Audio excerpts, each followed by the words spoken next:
Few religious leaders have captured the world's attention like Pope Francis. As the first pope from Latin America, he has brought a new vision to the Catholic Church, emphasizing humility, compassion, and social justice. His leadership has inspired millions, but it has also sparked debates and resistance from more traditional factions within the Church. Born in Argentina, Jorge Mario Bergoglio's journey to the papacy was anything but ordinary. His life has been marked by deep faith, moments of controversy, and a commitment to the poor and marginalized.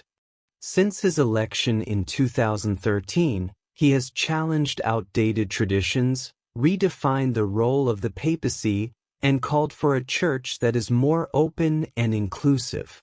His words and actions have resonated far beyond religious circles. Political leaders, social activists, and everyday people have been influenced by his message of mercy, dialogue, and change. But who is the man behind the white cassock? What led him to become one of the most influential figures of the modern world? Stay with me until the end of this story to discover how Pope Francis has transformed the Catholic Church. And if you enjoy learning through inspiring biographies, don't forget to like this video and subscribe to our channel. Jorge Mario Bergoglio was born on December 17, 1936, in Buenos Aires, Argentina. He was the eldest of 5 children in a family of Italian immigrants.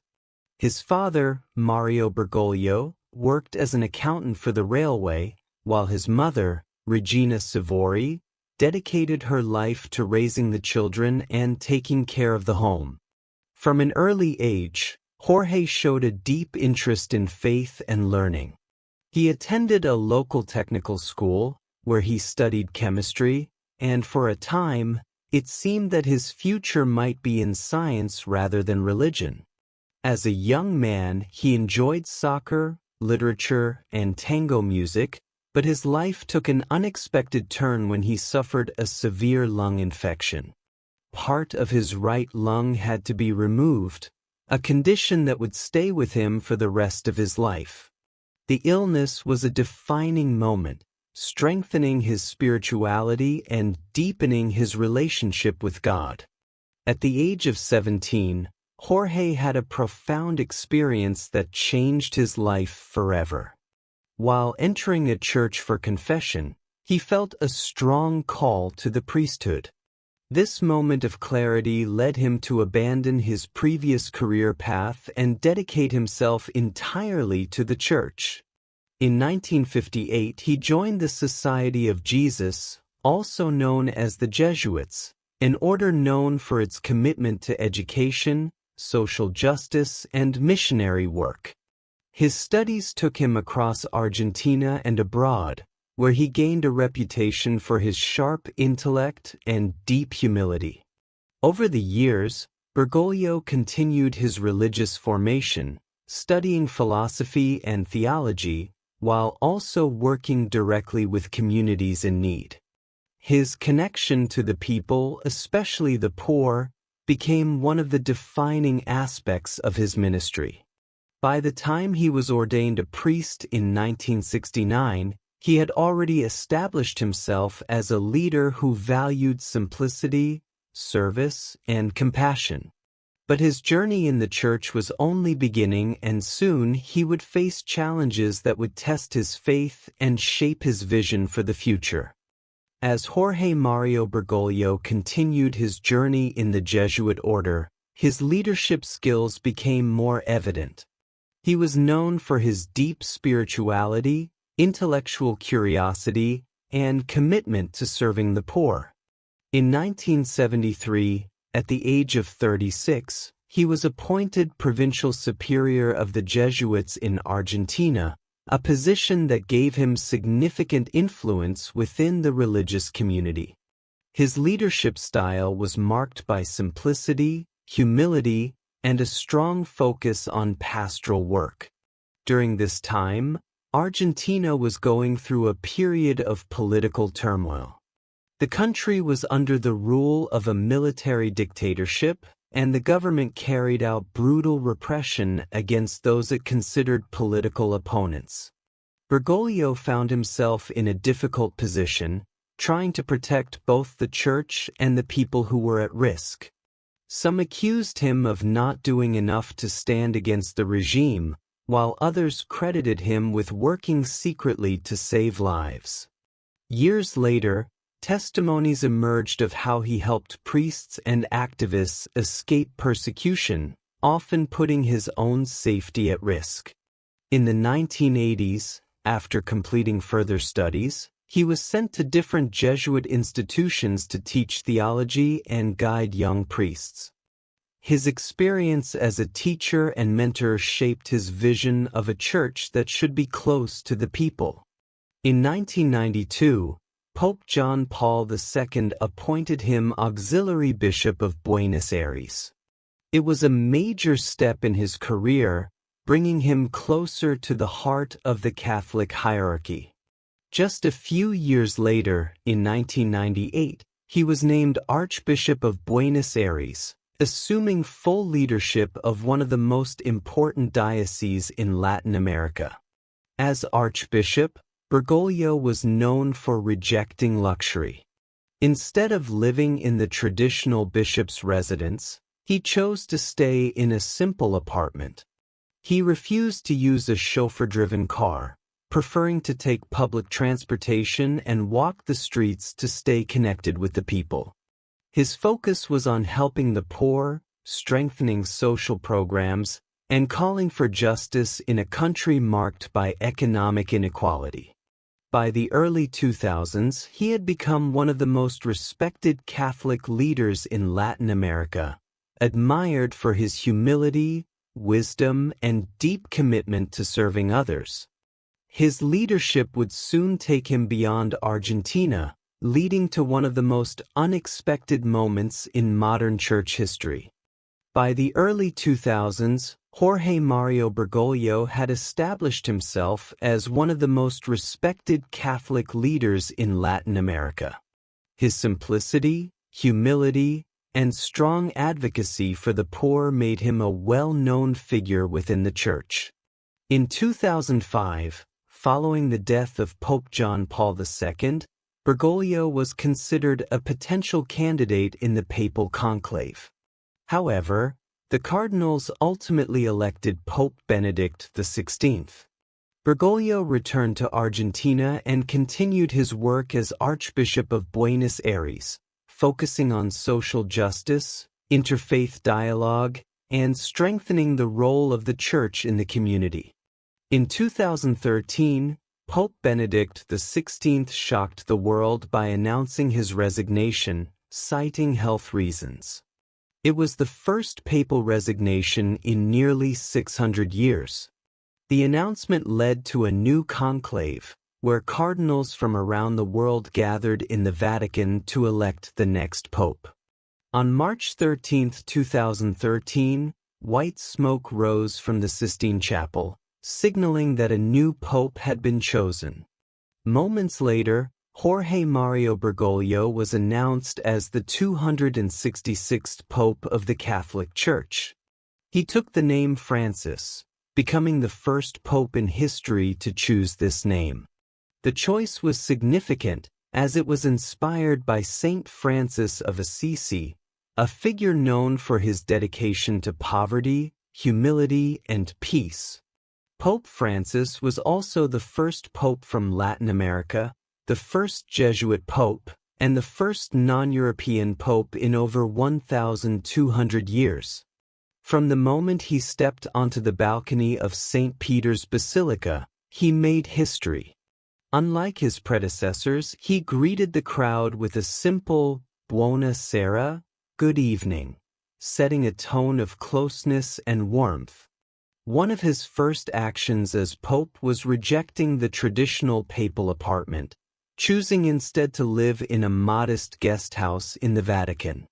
He also refused to wear extravagant robes and golden crosses, reinforcing his image as a leader focused on humility and service.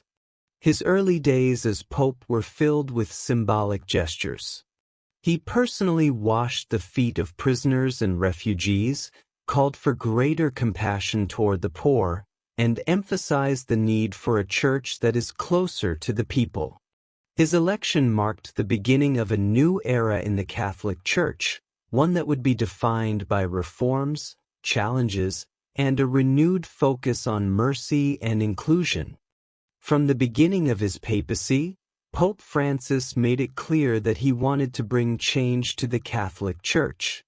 His teachings emphasized mercy, compassion, and social justice, shifting the focus toward a more inclusive and humble church. One of his strongest messages has been about helping the poor. He has repeatedly called on world leaders to fight economic inequality and support those who are most vulnerable. He has criticized what he calls a culture of waste, where consumerism and greed lead to the suffering of millions. Environmental protection has also been a central theme of his leadership. In 2015, he released Laudato Si', an encyclical urging people to take care of the planet and address climate change. He argued that the destruction of the environment affects the poor the most and called for urgent global action. Pope Francis has also worked on reforming the Vatican itself. He has taken steps to increase transparency in the Church's finances and fight corruption within the Vatican Bank. His efforts have faced resistance, but he has remained committed to making the Church more accountable. Another major focus has been on changing the tone of the Church's teachings on social issues. While he has maintained traditional Catholic doctrine, he has promoted a more compassionate approach to controversial topics.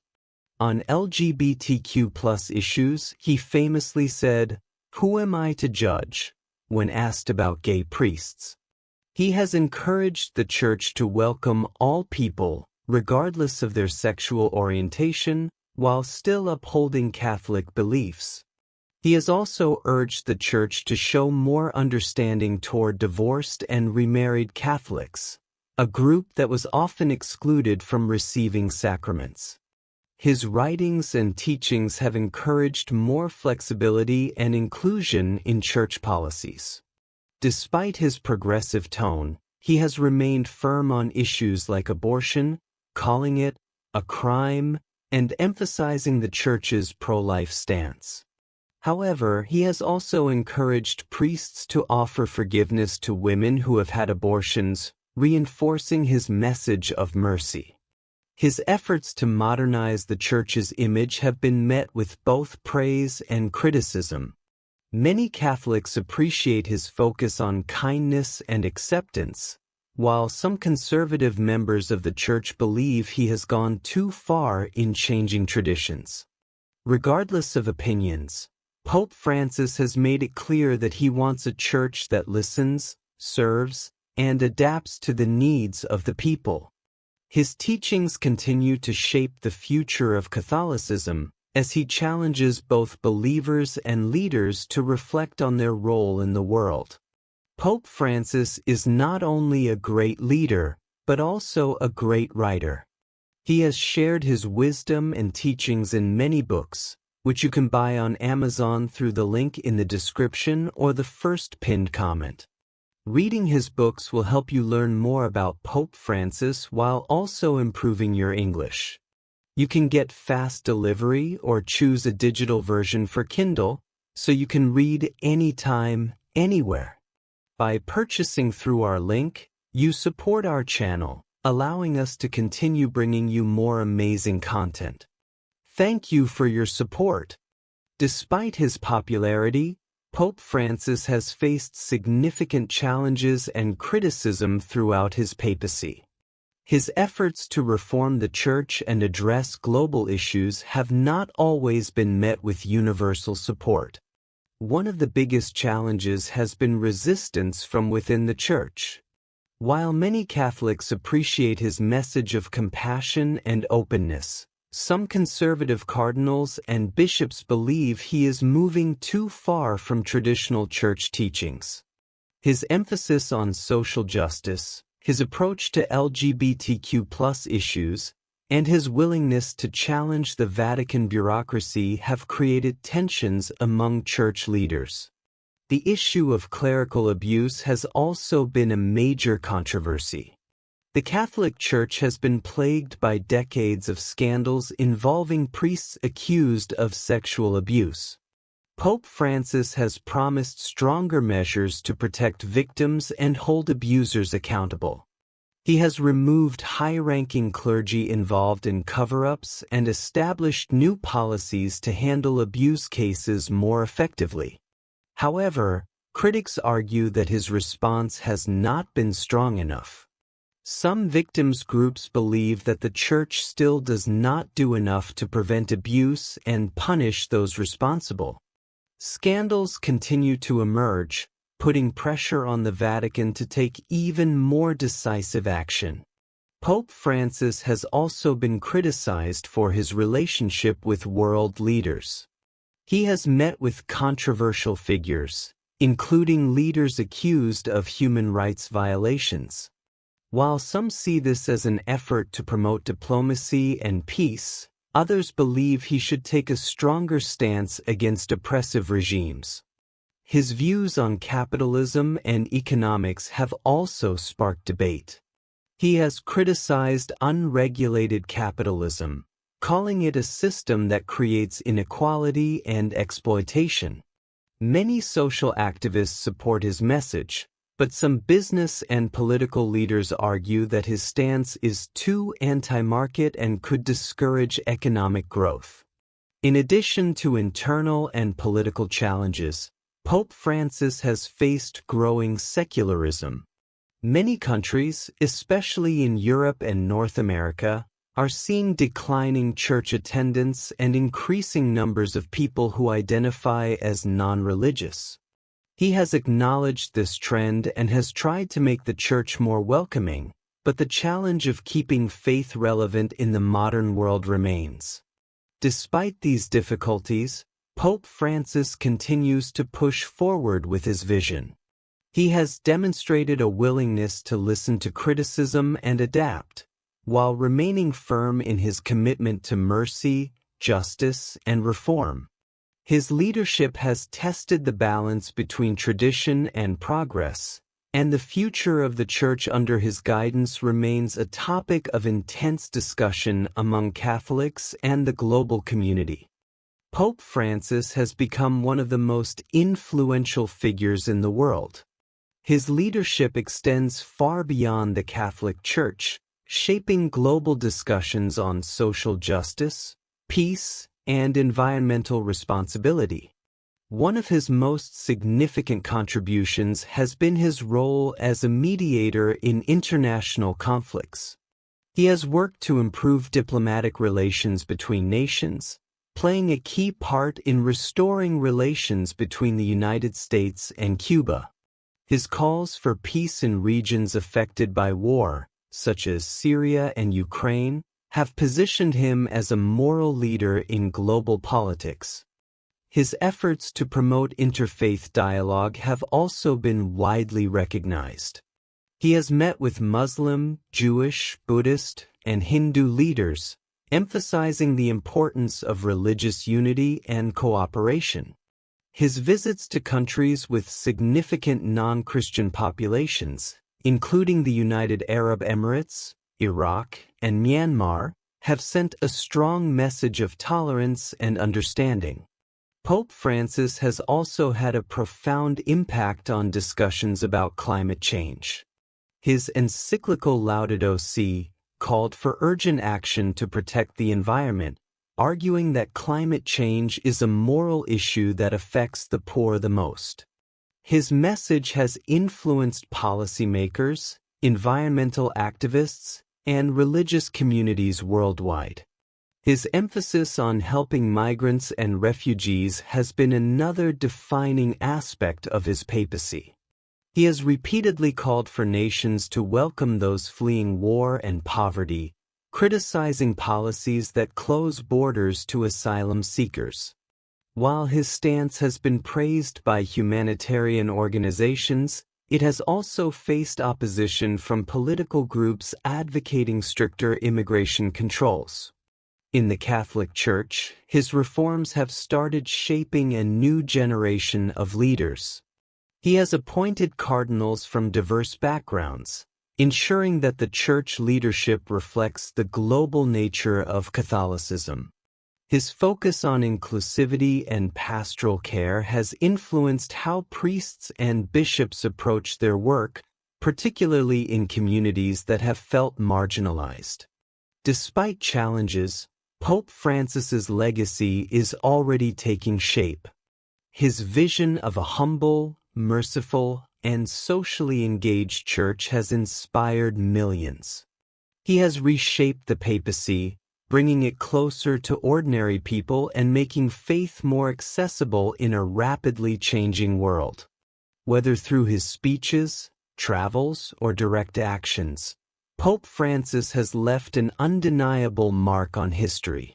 His influence will continue to be felt for generations, as his teachings and reforms shape the future of the Catholic Church and its role in the world. Pope Francis's journey from a young boy in Argentina to the leader of the Catholic Church is a story of faith, humility, and transformation. As the first Latin American pope, he has redefined the role of the papacy, focusing on compassion, justice, and inclusion. His leadership has inspired millions, challenged traditions, and sparked global discussions on issues like poverty, climate change, and human dignity. Whether admired or criticized, his impact on the Catholic Church and the world is undeniable. What do you think is Pope Francis's most important legacy? Let us know in the comments. And if you enjoyed this story and want to keep improving your English, don't forget to like this video and subscribe to our channel. Do you want to improve your English 20x faster? Whether it's grammar, conversation, or fluency, we have the perfect material for you. Click the link in the description or the first pinned comment and take your English to the next level.